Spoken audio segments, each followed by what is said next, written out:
Bus terminal ইয়াত বনোৱা হৈছে।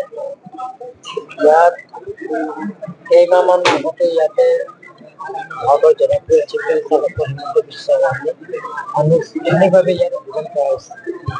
কিন্তু ইয়াত বাছ চাছ আদি এতিয়ালৈকে চলা নাই। আজিৰ পৰা আৰম্ভ হ'ব যে ইয়াতে গোটেইখিনি ডিপু প্ৰাইভেট যিমানখিনি বাছ আছে বা কমাৰ্চিয়েল ভেহিকুল যিমানখিনি আছে, বাছ আৰু লগতে কাৰ্বি আংলং অট'নমাছ কাউন্সিলৰ যিমানখিনি বাছ আছে ইয়াৰ পৰা আজিৰ পৰা যাব। গুৱাহাটী হওক বা গোলাঘাট হওক, যোৰহাট হওক, ৱেষ্ট কাৰ্বি আংলং, ভামবেৰেনে হওক বা চুকিহলাই হওক, ইয়াৰ পৰা বাছ চলোৱা হ'ব। আজি আৰম্ভ কৰা হৈছে। আগতে আমি কাৰ্বি আংলং অট'নমাছ কাউন্সিলৰ পৰা ইয়াত গাড়ী এনেকে এচি গাড়ী নাই।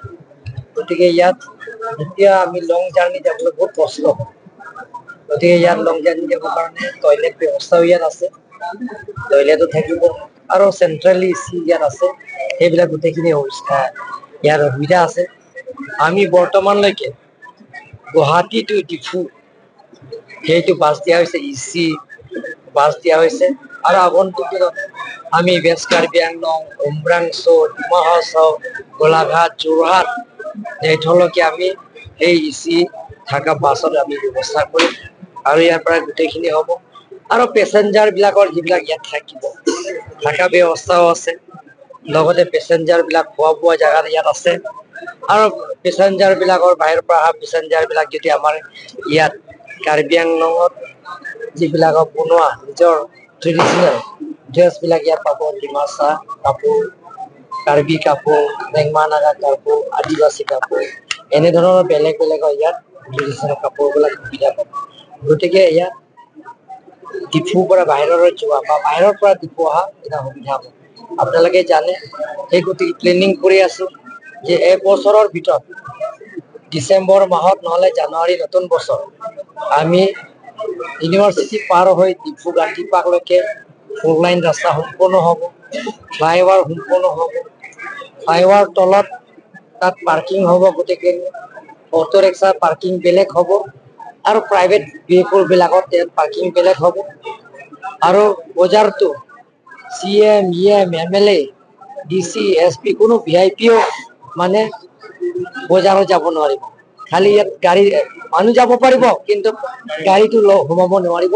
গাড়ীটো ফ্লাইঅভাৰ তলতে পাৰ্কিং দিয়া হ'ব। তাতে আমাৰ বুকিং জোনৰ নিচিনা হৈ যাব, যিটো ছিকিমৰ কেপিটেল সেইটো আপোনালোকে কৈছে।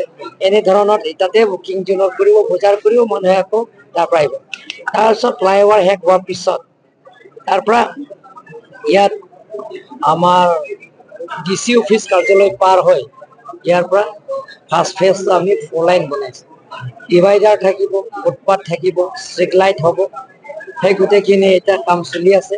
সেই গোটেইখিনি কাম বিলাকৰ এবছৰৰ ভিতৰত গোটেইখিনি সম্পূৰ্ণ কৰিবৰ কাৰণে মই অফিচাৰ্চ বিলাকৰ টাইম এণ্ড এগেইনষ্ট বাৰে বাৰে আলোচনা কৰিছো। বাছ টাৰ্মিনেল ইয়াত বনোৱা হৈছে। ইয়াত কেইমাহমান আগতে ইয়াতে ভাৰতৰ জনপ্ৰিয় chief minister doctor Himanta Biswa শৰ্মাই আনুষ্ঠানিকভাৱে ইয়াত উদ্বোধন কৰা হৈছে। কিন্তু ইয়াত বাছ চাছ আদি এতিয়ালৈকে চলা নাই। আজিৰ পৰা আৰম্ভ হ'ব যে ইয়াতে গোটেইখিনি ডিপু প্ৰাইভেট যিমানখিনি বাছ আছে বা কমাৰ্চিয়েল ভেহিকুল যিমানখিনি আছে, বাছ আৰু লগতে কাৰ্বি আংলং অট'নমাছ কাউন্সিলৰ যিমানখিনি বাছ আছে ইয়াৰ পৰা আজিৰ পৰা যাব।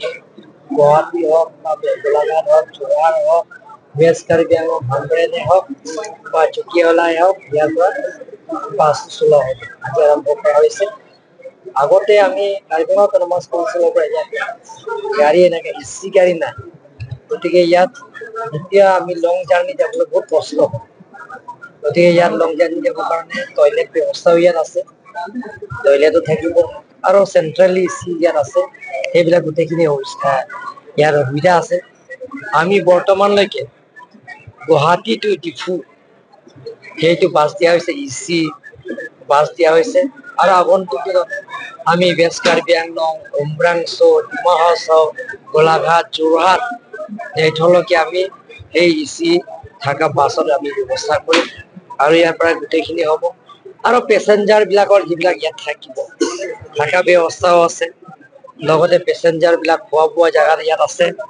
আৰু পেছেঞ্জাৰ বিলাকৰ বাহিৰৰ পৰা অহা পেছেঞ্জাৰ বিলাক যদি আমাৰ ইয়াত কাৰ্বি আংলঙত যিবিলাক বনোৱা নিজৰ ট্ৰেডিশ্যনেল ড্ৰেছ বিলাক ইয়াত পাব, ডিমাচা কাপোৰ, কাৰ্বি কাপোৰ, বেংমা নাগা কাপোৰ, আদিবাসী কাপোৰ, এনেধৰণৰ বেলেগ বেলেগ ইয়াত ট্ৰেডিশ্যনেল কাপোৰবিলাক সুবিধা পাব। গতিকে ইয়াত ডিফুৰ পৰা বাহিৰলৈ যোৱা বা বাহিৰৰ পৰা ডিফু অহা এটা সুবিধা হ'ব। আপোনালোকে জানে সেই গতিকে প্লেনিং কৰি আছো যে এবছৰৰ ভিতৰত ডিচেম্বৰ মাহত নহ'লে জানুৱাৰী নতুন বছৰ আমি ইউনিভাৰ্চিটি পাৰ হৈ ডিফু গান্ধী পাৰ্কলৈকে 4 লাইন ৰাস্তা সম্পূৰ্ণ হ'ব, ফ্লাইঅভাৰ সম্পূৰ্ণ হ'ব, ফ্লাইঅভাৰ তলত তাত পাৰ্কিং হ'ব, গোটেইখিনি অটো ৰিক্সা পাৰ্কিং বেলেগ হ'ব আৰু প্ৰাইভেট ভেহিকল বিলাকত পাৰ্কিং বেলেগ হ'ব। আৰু বজাৰটো CM, EM, MLA, DC, SP কোনো VIPও মানে বজাৰত যাব নোৱাৰিব। খালি ইয়াত গাড়ী মানুহ যাব পাৰিব, কিন্তু গাড়ীটো সোমাব নোৱাৰিব। গাড়ীটো ফ্লাইঅভাৰ তলতে পাৰ্কিং দিয়া হ'ব, তাতে আমাৰ বুকিং জোনৰ নিচিনা হৈ যাব, যিটো ছিকিমৰ কেপিটেল সেইটো আপোনালোকে কৈছে, এনেধৰণৰ তাতে বুকিং জোনত কৰিব, বজাৰ কৰিব, মানুহে আকৌ তাৰ পৰা আহিব। তাৰপিছত ফ্লাইঅভাৰ শেষ হোৱাৰ পিছত তাৰ পৰা ইয়াত আমাৰ DC অফিচ কাৰ্যালয় পাৰ হৈ ইয়াৰ পৰা ফাৰ্ষ্ট ফেজ আমি 4 লাইন বনাইছো, ডিভাইডাৰ থাকিব, ফুটপাথ থাকিব, ষ্ট্ৰীট লাইট হ'ব। সেই গোটেইখিনি এতিয়া কাম চলি আছে।